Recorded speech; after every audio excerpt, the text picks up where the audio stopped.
গিনি, গিনি, মেহেক, আরে কোথায় গেলি সবাই তোরা? কি হয়েছে কি ছোটকা? আরে কি হয়েছে মানে একেবারে মার দিয়া হে কেল্লা।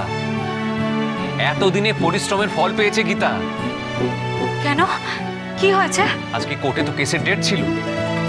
উচ্চ আদালতে গিয়েছিলেন না অগ্নিজিৎ মুখার্জি? ভেবেছিলেন বাজিমাত করবেন, কিন্তু বাজিমাত হয়নি। বাজিমাত হয়নি মানে কি হয়েছে, কি হয়েছে? কৃপান ব্যানার্জি সাজা হয়ে গেছে। পদ্মকে মোলেস্ট করার অপরাধে ওই উচ্চ আদালতেও কৃপান ব্যানার্জি সাজা হয়ে গেছে। কি বলছেন কি ছোটকা? হ্যাঁ, আরে অগ্নিজিৎ মুখার্জি হার মানতে বাধ্য হয়েছেন। আরে হাঁ করে দেখছো কি? চলো কোর্টে যাই আমরা। আরে ওখানে প্রেস মিডিয়া সবাই আছে, হইচই হচ্ছে ওখানে। চলো চলো, একটা ফুলের বুকে নিয়ে ওকে ওখানে গিয়ে উইশ করি আমরা। কেন? ও বাড়িতে আসলে না হয় পার্টি করা যাবে। বাড়িতে নয়, যে ধুলোর উপর দাঁড়িয়ে শপথ নিয়েছিল যে অগ্নিজিৎ মুখার্জিকে হারাবে, জাস্টিস দেওয়াবে, সেখানে গিয়ে উইশ করব। সকলের সামনে উইশ করব। তুমি কি আসবে আমার সঙ্গে? হ্যাঁ যাবো। আরে তো চলো। আমি পাপার হেরে যাওয়া চেহারাটা দেখতে পারবো না।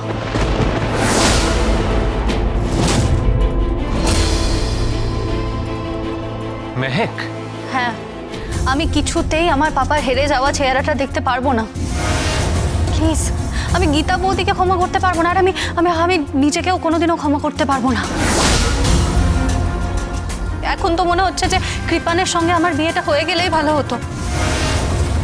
আমার পাপাকে তো অন্তত মাথায় নিচু করে কোর্ট থেকে বেরোতে হতো না।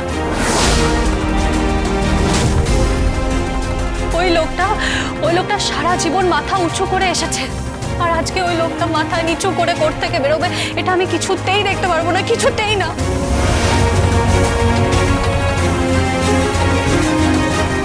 অগ্নিজিৎ মুখার্জি হয়তো মাথা নিচু করে বেরোবে ঠিকই, তবে একটা মেয়ে তো জাস্টিস পাবে। বাড়ির পরিচারিকা বলে সবাই ওকে অবহেলা করেছিল, কেউ ওর পাশে দাঁড়ায়নি। বাড়ির একটা লোকও নয়, শুধুমাত্র অ্যাডভোকেট গীতা এলএলবি ওর পাশে দাঁড়িয়ে লড়াইটা চালিয়ে গেছে। একজন নারী হিসেবে তোর জন্য প্রাউড ফিল করা উচিত, হাততালি দেওয়া উচিত, কুর্নিশ করা উচিত, বাহবা দেওয়া উচিত ওকে।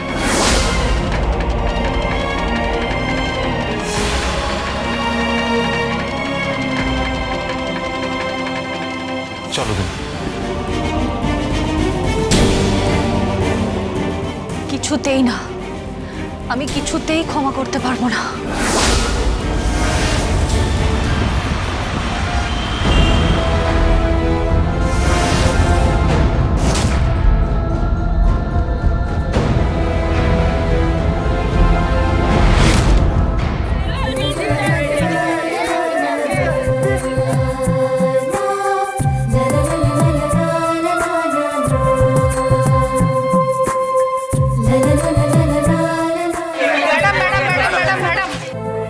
আপনি দেখিয়েছেন একা এত বড় লড়াই কিভাবে জেতা যায়। আপনি এক নারীর পাশে দাঁড়িয়ে তাকে বিচার পাইয়ে দিয়েছেন। এই বিচার ঐতিহাসিক, এই রায় ঐতিহাসিক। আপনি কোনো সম্পর্কে তোয়াক্কা না করে জয়যুক্ত হয়েছেন। আপনি এই ব্যাপারে কি বলছেন? এখানে আমার কিছু বলার নেই। আমি মনে করি না আমার কোনো ক্রেডিট আছে। আইন জিতেছে, আর সর্বোপরি পদ্ম রানী দাস জাস্টিস পেয়েছে। আপনাদের সকলের কাছে আমি কৃতজ্ঞ, যারা আমার শুভানুধ্যায়ী, যারা আমার শুভাকাঙ্ক্ষী, যারা চেয়েছিলেন যে পদ্ম রানী দাস জিতুক। পদ্ম জিতেছে, তাই আমি আপনাদের সকলের কাছে কৃতজ্ঞ। আর আইনের কাছেও আমি কৃতজ্ঞ, আইন জিতেছে, আইনকে অনেক অভিনন্দন। প্রমাণ হয়ে গেছে কোনটা সত্যি আর কোনটা মিথ্যে। ধনির দুলাল বলে, অত্যন্ত পাওয়ারফুল রাজনৈতিক নেতার ছেলে বলে সে যদি ভেবে থাকে যে কোনো অপরাধ করে সে ছাড়া পেয়ে যাবে, তাহলে সেটা তো হয় না, আর সেটা হয়ও নি। একজন আইনজীবী হিসেবে আমি সেটাই চেয়েছিলাম, আর সেটাই হয়েছে। এর থেকে বেশি আমার আর কিছু বলার নেই। আয় আয় পদ্ম।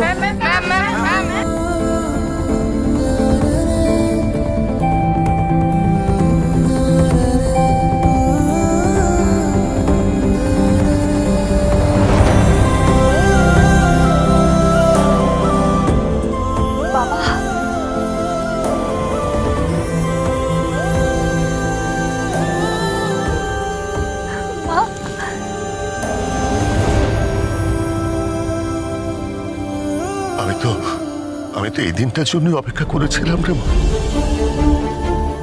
দেখ, খবর পেয়েই চলে এসেছি।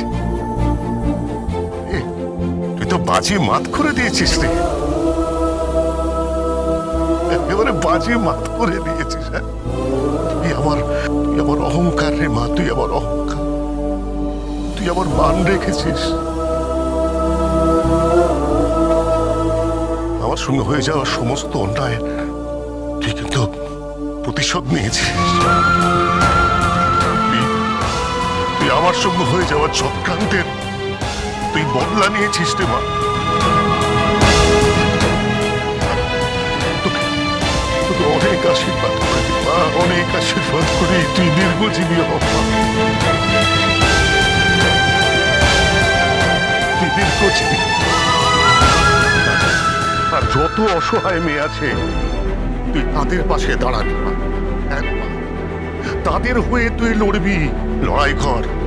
দরকার নেই পয়সা, কোনো দরকার নেই পয়সা। তুই হাত পিটাকে থাকিস, তাহলে লড়বি যাতে এই অসহায় মেয়েগুলো বিচার না পেয়ে ফিরে না যায়। তুই জাস্টিস দিবি, তুই আরে ওদেরকে কোর্টে নিয়ে যাবি আর কাঠ করায় তুলবি ওই সমস্ত অপরাধীদের যারা নারীদের মোলেস্ট করছে, যারা নারীদের ইজ্জত নিয়ে চিনিমিনি খেলছে, যারা নারীদের কমজোরি ভেবে তাদের উপর অত্যাচার করছে। মা, আজকে এই জয়টা তোর একা জয় নয় রে, আজকে তো সমাজের জয়, আমাদের সবার জয় আজকে মা, সবার জয়।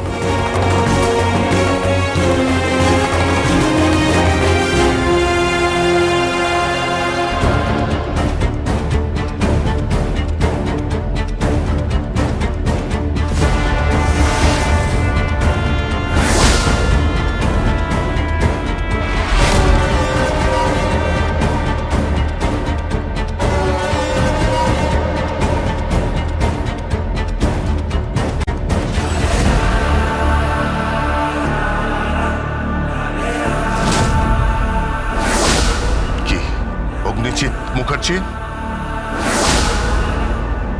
অনেক বছর আগে একদিন ঠিক এমনি ভাবেই মাথা নিচু করে আমি কোর্ট থেকে বেরিয়েছিলাম।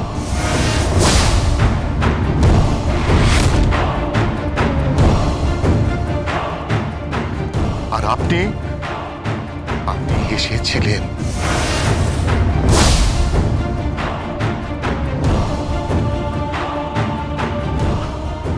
দেখুন, আজকে কিন্তু চিত্রটা বদলে গেছে। আজকে চিত্রটা বদলে গেছে। আমার হয়ে আমার মেয়ে আপনাকে জবাবটা দিয়ে দিয়েছে।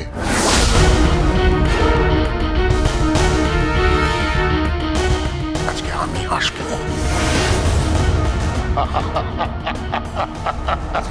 অগ্নিজিৎ মুখার্জি, আজকে আমি হাসবো আর আপনি দেখবেন। আমি আজকে হাসছি, আপনার সামনে দাঁড়িয়ে হাসছি। অগ্নিজিৎ মুখার্জি আপনার সামনে দাঁড়িয়ে গণেশ গাঙ্গুলি অগ্নিজিৎ মুখার্জির সামনে হাসছে।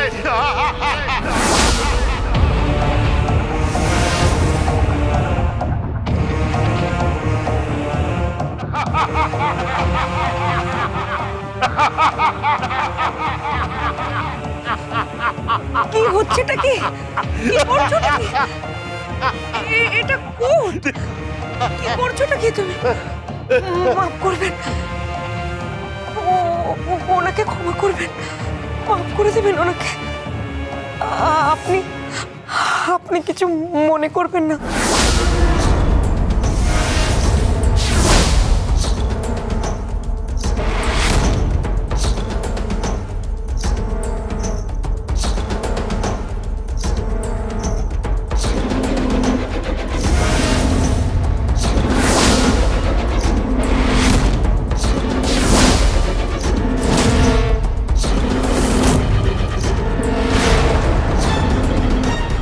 চেয়েছিলেন না যে আমি আপনার সামনে মাথা নিচু করি।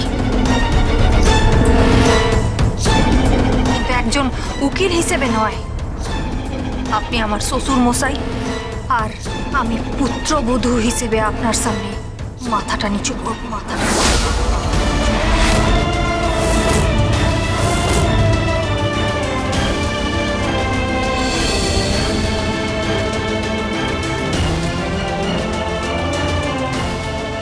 কি হলো, আশীর্বাদ করবেন না? বলবেন না যে যাও তুমি জয়যুক্ত হও? তোমার বিরোধী পক্ষের উকিল যতই শক্তিশালী হোক, যতই পাওয়ারফুল হোক, যেই হোক না কেন, তুমি ভয় পাবে না, এগিয়ে যাও। করবেন না আশীর্বাদ?